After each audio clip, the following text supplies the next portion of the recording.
As he was told, and he held fast. The room and its contents all vanished instantly, and they stood in the city streets upon a snowy Christmas morning.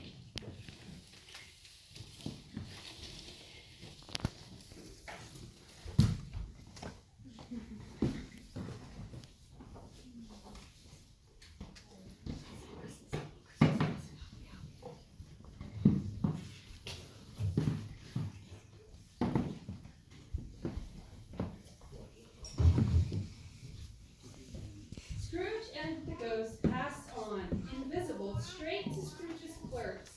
And on the threshold of the door, the spirit smiled and stopped to bless Bob Cratchit's dwelling with the sprinklings of his torch. Then up rose Mrs. Cratchit. Whatever has got to your precious father then, and not Father Tiny Tim? Don't know this, Father coming. No, they're coming.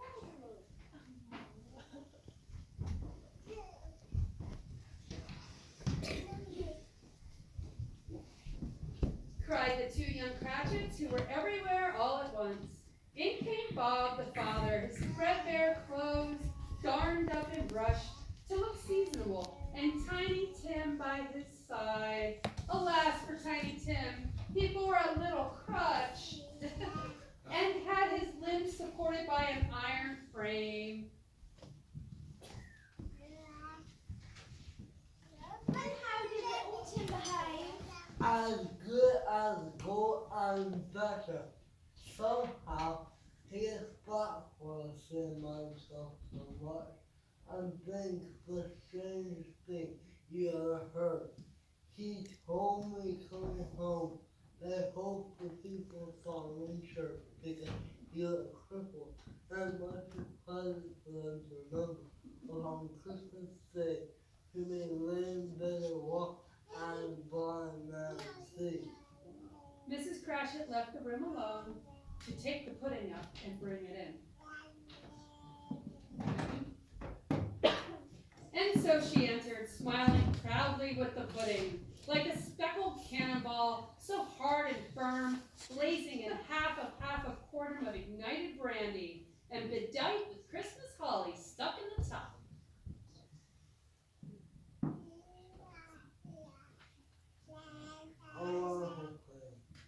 Hooray! At last the dinner was all done, the cloth was cleared, the hearth swept, and the fire made up. Then all the Cratchit family drew round the hearth, while the chestnuts on the fire sputtered and crackled noisily. They were happy, grateful, pleased with one another, and contented with the time. And when they faded, and looked happier yet in the bright sprinklings of the spirit's torch at parting, Scrooge had his eye upon them, and especially Tiny Tim, until the last. Tell me, Spirit, will Tiny Tim live? I see an empty place at the table where he used to sit. I see a crutch without an owner, well preserved. If these shadows go unaltered in the future, the child will die. No, it isn't. Say it isn't so, Spirit. If these shadows go unchanged in the future, none of my people will find him here. But if he is to die, let him die and decrease the surplus population. You use my words against me. That's right. I did. If these shadows remain unaltered, the child will die. So in the future, I would think perhaps you shall hold your tongue before you decide what the surplus population is and where it is. Do you decide if men shall live or die? Lo, in the sight of heaven, you are more worthless and less fit to live than millions of this poor man's child just like these.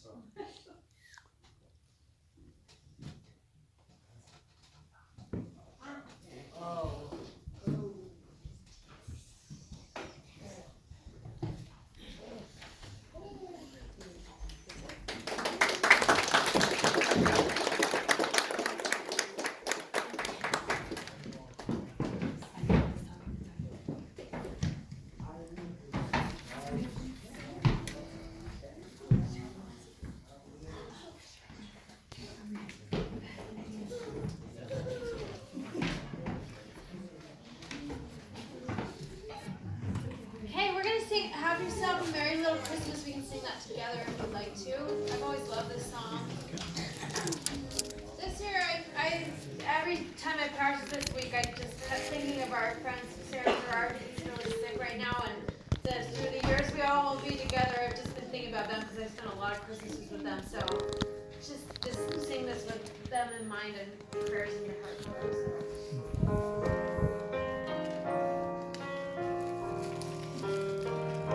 Have yourself a merry little Christmas. Let your heart be glad. Next year, all the troubles will be out of sight.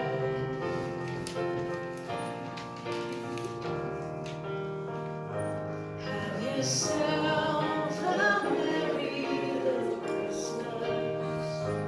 Make the Yuletide gay. Next year, all the troubles will be out the way.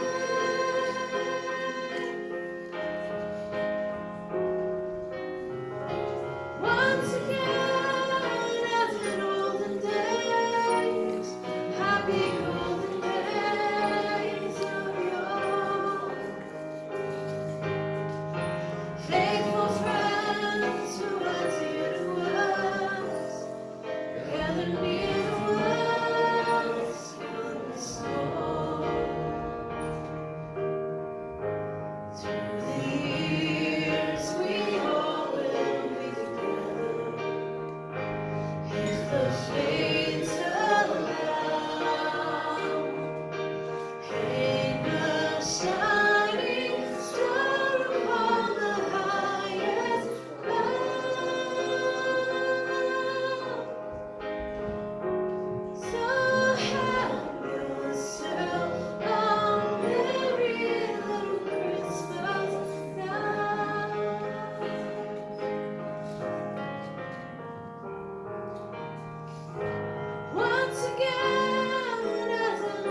times, Scrooge remembered the prediction of the old Jacob Marley, and lifting up his eyes, beheld a solemn phantom, draped and hooded, coming like a mist along the ground towards him.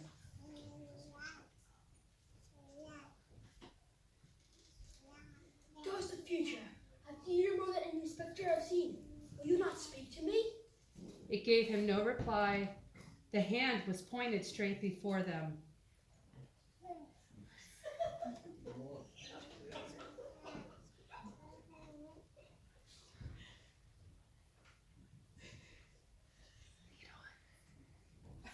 Lead on, Spirit, I know. Light is burning fast and it's precious time to me. Lead on. They scarcely seemed to enter the city, for the city rather sprang up around them. But there they were in the heart of it, amongst its merchants. The Spirit stopped beside one little knot of businessmen, observing that the hand was pointed to them. Scrooge advanced to listen to their talk. I don't know much about it either way. I only know he's dead. When did he die? Last night, I think. What has he done with his money? I haven't heard. Maybe he gave it to the company. He hasn't left it to me, that's all I know. It's likely to be a very cheap funeral, I'm certain of it. Upon my life, I can't think of anyone who would go to it. Suppose we make up a party and volunteer? I don't mind going if there's lunch provided, but I must be fed or else I'll stay at home. The scene had changed, and now he almost touched a bare, uncurtained bed. A pale light rising in the outer air fell straight upon the bed, and on it, unwatched, unwept, uncared for, was the body of an unknown man.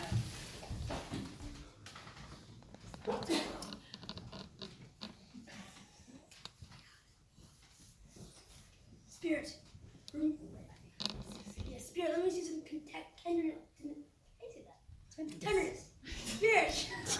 Show me some tenderness connected from death. Oh, this dog chamber spirit shall forever possess me. The ghost conducted him to poor Bob Cratchit's house, the dwelling he had visited before, and found the mother and the children seated round the fire. Quiet, very quiet. The noisy little Cratchits were as still as statues in one corner. The mother and her daughters were engaged in needlework, but surely they were very quiet. The mother laid her work upon the table and put her hand to her face. The colour hurts my eyes. You're better now again. Makes him weak by the candlelight. I wouldn't show weak eyes to your father when he comes home to the world. It's been years time. Fasted rather, but I think he's also a little slow. He's fasted through evening with the mother. I've known him to walk very fast with tight upon his shoulder. But he was very light to carry. And your father loved him so that it was no trouble. No trouble. And there's your father at the door. She hurried out to meet him, and Bob came in. His tea was ready for him, and they all tried who should help him to it the most.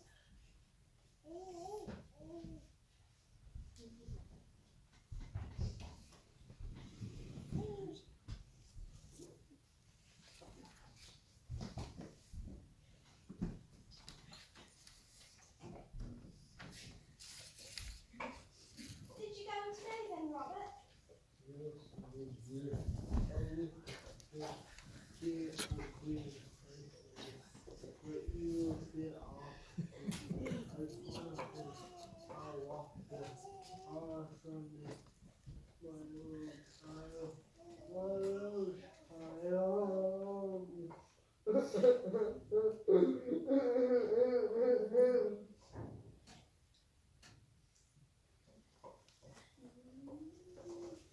Spirit, something flooded now, parting Mona's hand.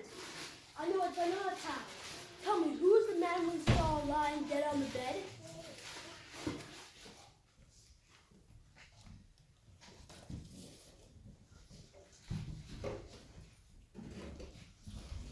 The ghost of Christmas yet to come conveyed him to a dismal, wretched, ruinous churchyard, The spirit stood among the graves and pointed down to one.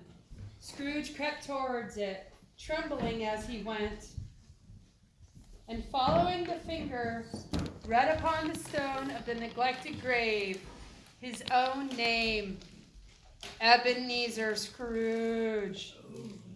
Oh no, Scrooge! Oh no! Tell me it isn't so. Wait. Yeah. Oh no, Scrooge, no. Am I the man who lay upon the bed?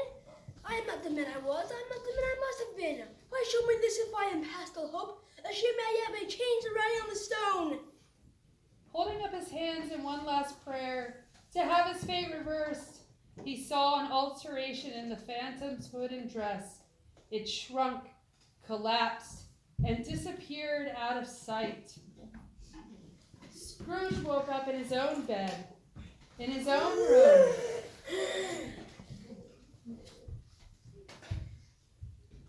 Best and happiest of all, the time before him was his own, to make amends in. He was checked in his transports by the churches, ringing out the lustiest pearls he had ever heard.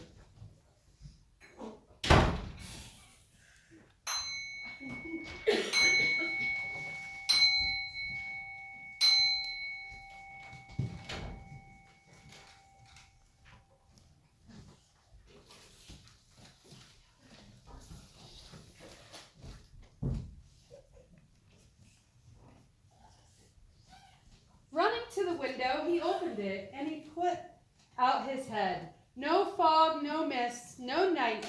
Clear, bright, stirring, golden day. What's today?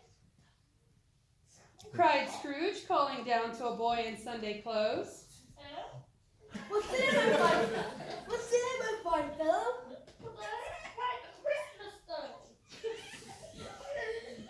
Christmas Day. I missed it. Tell me, boy, do you know the Poulters in the next street but one? I should hope I do. Do you know whether or not they sold the prize turkey? That's the little one, the big one. What's the one as big as me? Yes, and then tell me, boy, yes, my buck. It's hanging there now. It is. Go and buy it.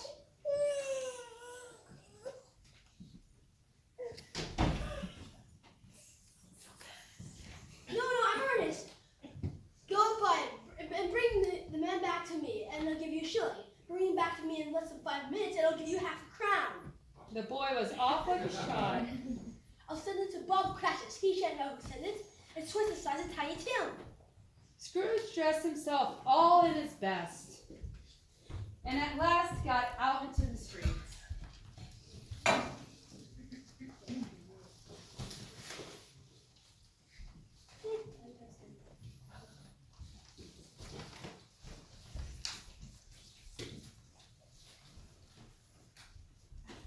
Dick, what are you doing? Yeah.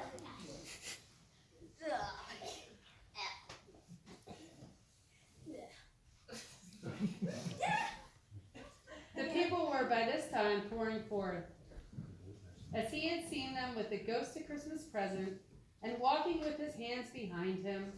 Scrooge regarded every one with a delightful smile. He looked so irresistibly pleasant. In a word, that 3 or 4 good-humored fellows said, Good morning, sir. A Merry Christmas to you. he was early at the office the next morning.